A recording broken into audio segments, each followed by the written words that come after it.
with my reins at the buckle with looping rein. Because, you know, gee, if somebody falls down the grandstand here and goes tumbling down the grandstand, that's really bad, but if you're on a loose rein and the horse spooks from it, you're ending up in the fence. So I want you to first work on these horses, getting them to stretch down into the bridle by keeping your contact, low hands and legs on. So these horses march forward, and when I walk with a horse, I always walk with an alternating leg. I walk with right leg, left leg, right leg, left leg, so that the horse marches into the bridle. Like I looked at Wendy's horse here, the first horse, and I think he has a beautiful relaxed walk, and it's a beautiful 4-beat walk. Wendy, I want you to watch something though. Remember when we've discussed that your goal is to go as far as possible, right?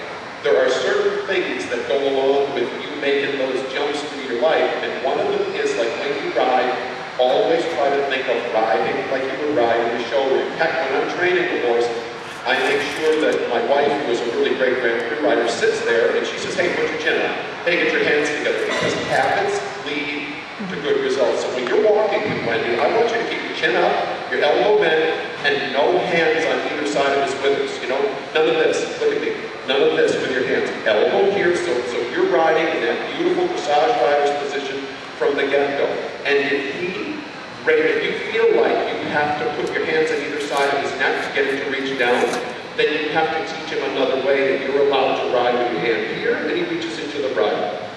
And I look at Jody's horse here, the second horse, and he, to me, she said she's showing him first level and schooling second.